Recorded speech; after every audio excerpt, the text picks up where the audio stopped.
Olá!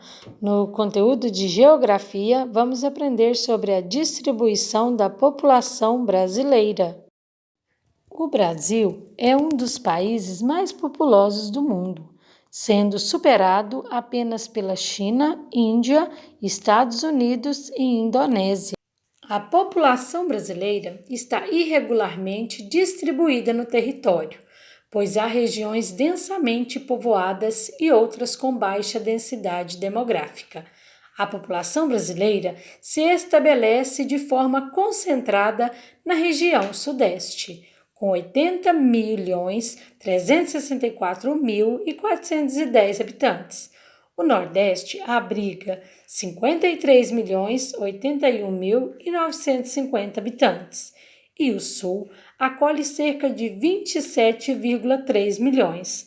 As regiões menos povoadas são a região Norte, com 15.864.454 habitantes, e o Centro-Oeste, com pouco mais de 14 milhões de habitantes. Outros dados da população brasileira, Censo 2010. Afinal, o que é censo? Censo é uma pesquisa realizada periodicamente para calcular número de pessoas de um país, de um grupo social. O censo acontece de 10 em 10 anos. Ele não foi realizado em 2020 devido à pandemia do coronavírus. População urbana. É importante ressaltar que no Brasil é considerada urbana, segundo o IBGE, aquela sociedade residente em cidades ou distritos com mais de 2.000 habitantes. População rural. De acordo com dados da Pesquisa Nacional por Amostra de Domicílios, PNAD, de 2015, a maior parte da população brasileira era de 84,72% vive em áreas urbanas. Já 15,28% dos brasileiros vivem em áreas rurais. O que é migração, imigrante e emigrante? Qual é a diferença entre os três? Embora os três estejam ligados ao mesmo processo de migrar, é bom entender que há diferença. Então vamos começar pensando.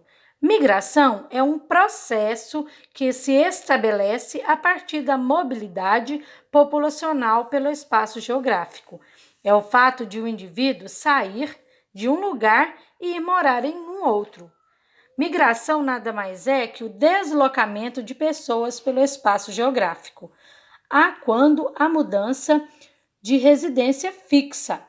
Normalmente, o termo migração pode ser empregado quando a migração ocorre dentro de um país.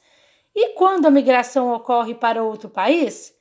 Aí é a emigração, é o imigrante, que é o indivíduo que chega de um país em outro.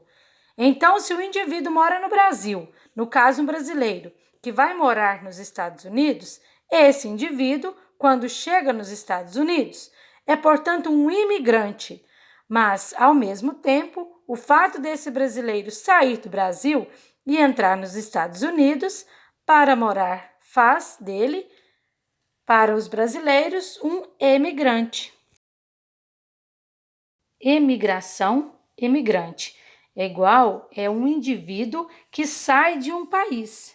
Então, ele será um emigrante para o Brasil, porque ele saiu daqui e foi morar em outro país. E ele será um imigrante naquele país que está recebendo naquele momento. A imigração, o imigrante, é um indivíduo que chega de um país. Então, não se esqueçam os termos imigrante e emigrante. Só podem ser aplicados para indivíduos que fazem migrações internacionais, ou seja, somente para migrações internacionais. Ele sai de um país e vai para o outro. E esse indivíduo, então, que sai de um país e vai para o outro, sendo imigrante para aquele país que está recebendo e emigrante para aquele país que ele está deixando. Na verdade, é uma só pessoa, então são dois lados de uma mesma moeda, vamos dizer assim. é muito relativo. Ele será imigrante para quem o recebe e emigrante de onde ele deixou. Êxodo rural é o termo pelo qual se designa a migração do campo por seus habitantes, em que busca de melhores condições de vida, se transferem de regiões consideradas de menos condições de sustentabilidade a outras, podendo ocorrer de áreas rurais para centros urbanos. Basicamente, a população de um país cresce quando o número de nascimentos é maior do que o número de mortes. Chegam imigrantes de outros países, comparando os dados dos recenseamentos de 1872 a 2010, é possível acompanhar o crescimento da população brasileira nesse período. Atividades. Agora é com você. Realize as atividades com bastante atenção e concentração, com base nas explicações e na leitura do texto. Boa aula para vocês!